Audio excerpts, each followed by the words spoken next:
friends ma'am अखोई Dubai से ma'am हजिक पृथ्वी मिपुम खुदिमक्सी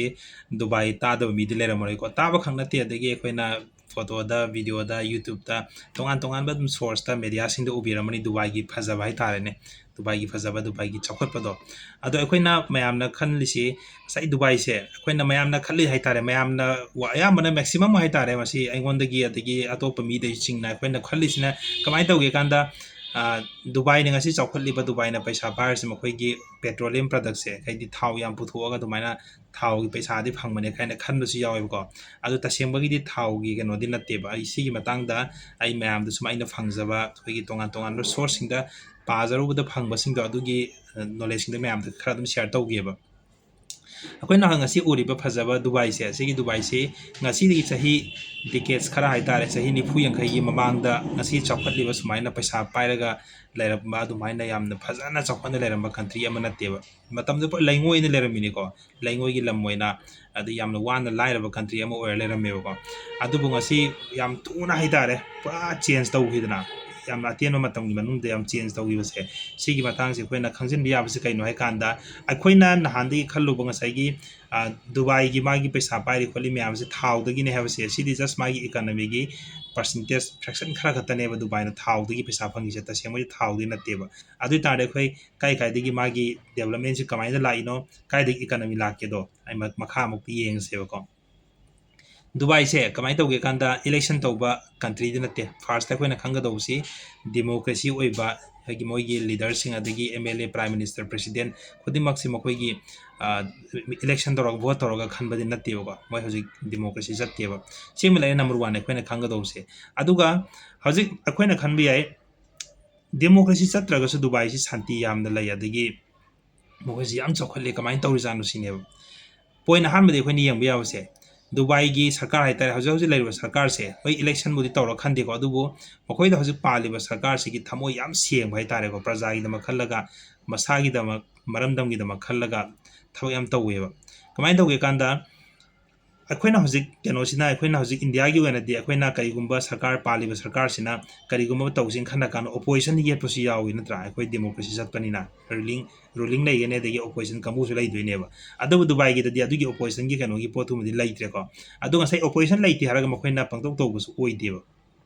कमाय तौगे हर कांदा मखोइ सरकारना कैनोमा तौगे खनबसे याम थुना मोइ डिसीजन लरो थबक से मोइ पांगथोक ngamमेबा सिम नंबर 1 को चौखटपै मरम मा हर कांदा हाइदि मखोइना तौगे खल्ली पोतो अदुगी दुइ यामना थुना एजुकेशन तौगा दु थबक से लोइसिलगा पब्लिक ते सिनबा हाइ तारे सिसे म लैरे अदगी मखोइदि याम फजबा पोत खरा मसु पाइखलेबा अखोइगी ngasi इंडिया द टैक्स मखन मखन गे लौइ न चाबगी थकपगी अदगी सर्विस टैक्स जीएसटी का मैम मखन मखन लौइ न को अदु टैक्स की पोत दुबई द देम को इंडिया की सिस्टम से ओइ देबा को कोइ थबक तौबसिंगी कोइ इंडिया दि सैलरी अदगी हेन फंगरगदि टैक्स लौगो तौने का हाइ पोत कोइ दुबई दि अदुगी पोत लैतेबा अदुन टैक्स की पोत सिमसु लैतबा अदु यातोप मना दुबई मनुंगसिदा एनी मिसक अमना कंपनी अमा मखोइना सागे नथु लिंखतके हाय मतमदा प्रोसेस यामना लाइहल्लेबा मखोइदा हाइदि एंटरप्रेन्योर्स या अनोब एंटरप्रेन्योर्स लाक मतमदा मोइगी सरकार से यामना सपोर्ट तौरकांदा मखोइदगी लाइबा इनकम ओइगेरा मोइगेरा एवरीथिंग खुदिमक्से मखोइसे याम लाइन एजुकेशन तौरगा दुमाइना कंपनी अमा लिंखत मतमदा लाइहल्ले मसी केनोगी दुबई मसा खकिसु वानतेको अतोपा कंट्री की फॉरेन मसा आम लागा इन्वेस्टमेंट तौजगे दुगा ई मफमसिदा कंपनी अमा लिंखसगे हाकन याम प्रोसेस लाइन दुमाइना प्रोसेस लाइहल्लगा कंपनी दु रन तौहन बाइ तारे सिगिसने ngसाइगी सुमाइना मखोइदा प्रजा सिंगे लाइहन बो कोमहन बादगी ngसाइ मोइदा लाइबा पैसा म्याम जे सरकारना मफम चाना सिजना बाइ तारे मफम चाना सिजना मरम ओरकांदा ngसाइ सर्विस मखन मखन पीरबनिना पैसा दु लाए हारिबा कंपनी म्याम दे लाइबा कोली पैसा म्याम दुना मुका मखोइगी टूरिज्म कै का जमु थाजिल्ला कांदा मुका ngसाइ टूरिज्म की केनोदगी टूरिज्म सेक्टर दगी सु इकोनॉमी सी बिलियन डॉलर कया मा हाइ तारे को डॉलर्स बिलियन क्या सही मद रेवेन्यू लाइबा थाउगी केनोदि याम देबा मोइदा अखोइ नहंदगी थाउदगी लापने ने खल्लुइदना को असे मोइ थाउगी ओरमद्रे अदुमाइ लापने अदुना ngसाइ अखोइगी इंडिया गा ngसाइ दुबई से सिगा UAE हाइ तारे को UAE सिगा खेनाबा दम खरा उइदने कोइना आइ ngasi हाइजरिबा वरि सिदा अखोइ इंडिया दा याम थुना चौखटपा ngamdisi keigino खरौ थांगी से अदगी मरम मैम लेगनी सरकार की गवर्नेंस फजना तौदब ओरमबि याय मैम लेरमनि को अदुगी पोतो हारिबा केनोगी दुबई दे मका अदुगी पोतो लैते बको याम थुना हाइ तारे मखोइदा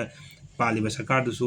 ꯊꯃꯣꯏ ꯁꯦꯡꯅꯁꯨ ꯇꯧꯕ ꯑꯗꯨꯒ ꯃꯈꯣꯏꯒꯤ ꯃꯁꯥꯒꯤ ꯂꯝꯗꯝꯒꯤꯗꯃꯛ ꯆꯥꯎꯈꯠꯅꯕ ꯍꯣꯠꯅꯕ ꯍꯥꯏꯇꯥꯔꯦ ꯑꯗꯒꯤ ꯉꯁꯥꯏꯒꯤ ꯃꯣꯏꯒꯤ ꯀꯩꯅꯣꯒꯤ ꯑꯦꯅꯤ ꯊꯕꯛ ꯑꯃ ꯃꯤꯅ ꯇꯧꯒꯦ ꯍꯥꯏ ꯀꯥꯟꯗ एजुकेशन ꯇꯧ ꯀꯥꯟꯗ ꯑꯗꯨꯃꯥꯏꯅ ꯃꯈꯣꯏꯅ ꯌꯥꯝ ꯂꯥꯏꯅ ꯇꯧꯍꯜꯂꯦꯕ ꯑꯗꯒꯤ ꯑꯩꯈꯣꯏꯅ ꯃꯣꯏꯒꯤ ꯂꯣꯗ ꯀꯩꯒꯨꯝꯕ ꯀ꯭ꯔꯥꯏꯝ ꯇꯧꯕ ꯑꯣꯏꯒꯦꯔꯥ ꯅꯠꯇ꯭ꯔꯒ ꯑꯦꯅꯤ ꯊꯕꯛ ꯑꯃ ꯇꯧꯕ ꯃꯇꯝꯗ ꯂꯣꯒꯤ ꯄꯅꯤꯁꯃꯦꯟꯁꯦ ꯑꯗꯨꯝ ꯆꯞ ꯆꯥꯅ ꯃꯣꯏꯗ ꯐꯪꯍꯜꯂꯤ ꯍꯥꯏꯌꯦꯕ ꯌꯥꯝ ꯍꯥꯔꯁ ꯄꯅꯤꯁꯃꯦꯟ ꯑꯣꯏꯒꯦꯔꯥ ꯑꯃ ꯑꯣꯏꯒꯦꯔꯥ ꯌꯥꯝ ꯃꯥꯟꯅꯅ ꯌꯦꯡꯕ ꯍꯥꯏꯕꯗꯤ ꯑꯩꯈꯣꯏ ꯁꯤꯗꯗꯤ ꯏꯟꯗꯤꯌꯥꯒꯤ ꯂꯣ ꯁꯤꯁꯇꯦꯝ ꯑꯃ ꯇꯧ ꯀꯥꯟꯗ ꯃꯇꯝ ꯀꯨꯏꯅ ꯆꯪꯈꯤꯗꯅꯀꯣ ꯑꯗꯨꯒꯤ ꯄꯣꯠꯇꯣ ꯃꯣꯏꯗꯗꯤ ꯑꯗꯨꯃꯥꯏꯅ ꯑꯣꯏꯗꯕꯖꯥꯠꯅꯤꯗ ꯑꯗꯨꯅ ꯁꯨꯝꯕ ꯃꯔꯝ ꯀꯌꯥꯁꯤꯅ ꯉꯁꯥꯏꯒꯤ ꯗꯨꯕꯥꯏꯁꯤꯡ ꯑꯁꯤ ꯉꯁꯥꯏꯒꯤ ꯆꯍꯤ ꯗꯤꯀꯦꯠꯁ ꯈꯔꯒꯤ ꯃꯃꯥꯡꯗ ꯌꯥꯝꯅ ꯂꯥꯏꯔꯅ ꯂꯩꯔꯝꯕ ꯑꯩꯈꯣꯏꯒꯤ ꯗꯤꯖꯥꯔꯠ ꯑꯣꯏꯅ ꯂꯩꯔꯝꯕ ꯃꯐꯝꯗꯣ ꯉꯁꯤ ꯑꯗꯨꯛ ꯌꯥꯝ ꯆꯥꯎꯈꯠꯄ ꯄ꯭ꯔꯤꯊꯤꯕꯤꯗ ꯃꯌꯥꯝꯅ ꯃꯃꯤꯡ ꯆꯠꯂꯕ ꯃꯌꯥꯝꯅ ꯈꯪꯅꯔꯕ ꯑꯗꯨꯝꯕ ꯆꯥꯎꯈꯠꯄꯗ ꯃꯃꯤꯡ ꯆꯠꯂꯕ ꯃꯌꯥꯝꯒꯤ ꯀꯣꯏꯐꯝ ꯑꯣꯏꯔꯤꯕꯀꯣ ꯐꯖꯕꯗ ꯀꯣꯏꯐꯝ ꯑꯣꯏꯔꯤꯕ ꯕꯨꯔꯖ ꯈꯂꯤꯐꯥꯒ ꯂꯩꯔꯤꯕ ꯑꯗꯒꯤ ꯇꯣꯉꯥꯟ ꯇꯣꯉꯥꯟꯕ ꯃꯣꯏꯒꯤ ꯑꯥꯏꯂꯦꯟꯒ ꯃꯁꯥꯅ ꯁꯥꯒꯠꯆꯕ ꯂꯩꯗꯅ ꯑꯩꯈꯣꯏꯒꯤ ꯑꯥꯔꯇꯤꯐꯤꯁꯦꯜ ꯑꯥꯏꯂꯦꯟ ꯍꯥꯏꯇꯥꯔꯦ ꯑꯗꯨꯒꯨꯝꯕ ꯃꯌꯥꯝ ꯂꯩꯗꯅ ꯉꯁꯤ ꯄ꯭ꯔꯤꯊꯤꯕꯤꯗ ꯃꯁꯛ ꯈꯪꯉꯤꯁꯦ ꯇꯁꯦꯡꯕꯒꯤꯗꯤ ꯑꯍꯤꯡ ꯑꯃꯗ ꯅꯣꯡꯃꯗ ꯑꯣꯏꯔꯛꯈꯤꯕ ꯅꯠꯇꯦꯀꯣ ꯁꯤꯒꯤ ꯃꯌꯥꯝꯁꯦ ꯄꯥꯜꯂꯤꯕ ꯁꯔꯀꯥꯔꯗꯨꯅ ꯊꯃꯣꯏ ꯁꯦꯡꯅ ꯇꯧꯕꯗꯒꯤ ꯃꯇꯝ ꯆꯥꯅ ꯃꯇꯝꯒꯤ ꯃꯇꯨꯡ ꯏꯟꯅ ꯃꯈꯣꯏꯅ ꯊꯕꯛꯁꯤꯡꯒꯤ ꯑꯦꯖꯨꯀꯦꯁꯟ ꯇꯧꯕ ꯀꯔꯞꯁꯟ ꯇꯧꯗꯕꯅ ꯃꯔꯝ ꯑꯣꯏꯔꯀꯥꯟꯗ ꯉꯁꯤ ꯗꯨꯕꯥꯏ ꯆꯥꯎꯈꯠꯂꯤꯅꯦꯕ ꯑꯗꯨꯒ ꯗꯨꯕꯥꯏꯒꯤ ꯃꯣꯏꯒꯤ ꯕꯦꯠ ꯁꯥꯏꯠ ꯍꯥꯏꯇꯥꯔꯦ ꯃꯈꯣꯏꯒꯤ ꯐꯠꯇꯕ ꯁꯥꯏꯠ ꯈꯔꯁꯨ ꯑꯗꯨꯝ ꯃꯌꯥꯝꯅ ꯊꯦꯡꯅꯕꯤꯔꯝꯒꯅꯤ ꯃꯣꯏꯗ ꯃꯔꯨꯑꯣꯏꯅ ꯑꯩꯈꯣꯏꯒꯤ ꯋꯥꯔꯀꯔꯁꯤꯡꯁꯦ ꯃꯈꯣꯏꯗ ꯂꯩꯔꯤꯕ ꯋꯥꯔꯀꯔꯁꯦ ꯑꯌꯥꯝꯕꯅ ꯐꯣꯔꯦꯟ ꯋꯥꯔꯀꯔ ꯉꯥꯛꯇ ꯑꯣꯏꯗꯅ ꯍꯥꯏꯗꯤ ꯑꯇꯣꯞꯄ ꯀꯟꯇ꯭ꯔꯤꯗꯒꯤ ꯂꯥꯛꯄ ꯐꯣꯔꯦꯟ ꯋꯥꯔꯀꯔ ꯉꯥꯛꯇꯅꯦ ꯃꯣꯏꯗ ꯁꯨꯔꯤꯁꯤꯡꯁꯦ ꯃꯈꯣꯏꯒꯤ ꯂꯝꯗ ꯑꯌꯥꯝꯕ ꯀꯌꯥ ꯑꯣꯏꯗꯕꯖꯥꯠꯅꯤꯀꯣ ꯃꯣꯏꯒꯤ ꯃꯤꯁꯤꯡꯁꯦ ꯑꯗꯨꯅ ꯐꯣꯔꯦꯟ ꯋꯥꯔꯀꯔꯁꯤꯡꯁꯦ ꯉꯁꯥꯏꯒꯤ ꯑꯦꯛꯁꯄ꯭ꯂꯣꯏꯇꯦꯁꯟ ꯇꯧꯕꯒꯤ ꯍ꯭ꯌꯨꯃꯦꯟ ꯔꯥꯏꯠꯁ ꯀꯩꯅꯣ ꯇꯧꯕ ꯑꯗꯨꯒꯨꯝꯕꯒꯤ ꯄꯥꯎꯁꯨ ꯑꯗꯨꯝ ꯗꯤꯐ꯭ꯔꯦꯟ ꯃꯦꯗꯤꯌꯥꯁꯤꯡꯗ ꯑꯗꯒꯤ ꯁꯣꯔꯁꯁꯤꯡꯗ ꯑꯗꯨꯃꯥꯏꯅꯁꯨ ꯊꯦꯡꯅꯕ ꯌꯥꯎꯏꯀꯣ ꯑꯗꯨꯕꯨ ꯍꯥꯏꯔꯤꯕ ꯄꯣꯠꯇꯨꯅ ꯇꯣꯉꯥꯟꯕ ꯑꯃ ꯑꯣꯏꯔꯒ ꯉꯁꯤ ꯃꯣꯏꯅ ꯉꯁꯤ ꯍꯣꯠꯅꯔꯤꯕ ꯈꯣꯠꯂꯤ ꯃꯌꯥꯝꯗꯣ ꯑꯗꯨ ꯍꯣꯠꯅꯕ ꯀꯟꯗ꯭ꯔꯒꯗꯤ ꯐꯖꯅ ꯇꯧꯗ꯭ꯔꯒꯗꯤ ꯑꯃꯨꯛ ꯉꯁꯤ ꯃꯣꯏꯅ ꯆꯥꯎꯈꯠꯂꯤꯕ ꯏꯟꯐ꯭ꯔꯥꯁꯇ꯭ꯔꯛꯆꯔ ꯐꯖꯕ ꯁꯥꯔꯤ ꯈꯣꯠꯂꯤ ꯃꯌꯥꯝꯁꯤ ꯑꯣꯏꯔꯝꯗꯕꯁꯨ ꯌꯥꯏꯑꯕ ꯑꯗꯨꯕꯨ ꯃꯗꯨꯗ ꯁꯣꯛꯄ ꯈꯟꯕ ꯈꯔꯕꯨꯗꯤ ꯌꯥꯎꯔꯦ ꯑꯗꯨꯒꯨꯝꯕ ꯕꯦꯠ ꯁꯥꯏꯠ ꯈꯔꯁꯨ ꯂꯩꯕꯨꯗꯤ ꯂꯩ ꯑꯗꯨꯕꯨ ꯃꯥꯒꯤ ꯄꯣꯖꯤꯇꯤꯕ ꯑꯣꯏꯕ ꯁꯥꯏꯠꯅꯗꯤ ꯍꯦꯜꯂꯦꯕꯀꯣ ꯑꯗꯨꯅ ꯉꯁꯤ ꯀꯩꯅꯣꯗꯒꯤ ꯃꯌꯥꯝꯅ ꯈꯜꯂꯝꯒꯅꯤ ꯑꯩꯈꯣꯏꯅ पेट्रोलियम प्रोडक्ट लापने पेट्रोलियम प्रोडक्ट नतीको पेट्रोलियम प्रोडक्ट सऊदी अरबिया लाए इरान कई अतोप गल्फ कंट्री पेट्रोलियम इकोनॉमी लापसी यावे दुबई की तसेंबदी मरोना इन्वेस्टमेंट इंफ्रास्ट्रक्चर टूरिज्म मैं मरोना लापने पेट्रोलियम से का हेन मैं मरी लेना है अखोई मणिपुर होगेरा नत्रगा इंडिया होगेरा अखोई लमसे तसेंना चौखटपा अदुगुंबा लम अमा ओइहनसे है तारदी प्रजासु थमोय सेंबा दरकार होय अदुगा प्रजा खक नतना पालिब सरकार से याम थौना लेना पुक्सेल सेंगना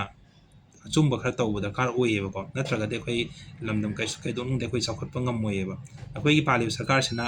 लाइरिबा खुदिमकसे मिपुम खुदिमकसे अखोई सिटीजन खुदिमकसे माननी येंबा ngamdraba अदगी कैगुंबा चाथुंग अमा फंगहनबो होना कांदा स्कीम अमा लाक मतमदे एवरी कम्युनिटी एवरी मियोय खुदिमकते यौहनबगी पोतोमा खंद्रबा आइगिदनी हेना फंगनबा नत्रगा आइगी मीदनी हेना खुदोंचाबा फंगनबगी अदोम वखल तौरगदि आसान मिराय नागदि कैदोनुंगा अखोईगी लम एनी अखोई खते वाना तेबो एनी कंट्री अदुगुंबसे चौखटपा वागनेबा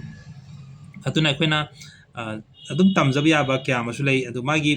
कैनोसे नेगेटिव सु लैगेनि दुबई रोंगिसुको अदुबु नेगेटिव तु ngतंग थादोआ कांदा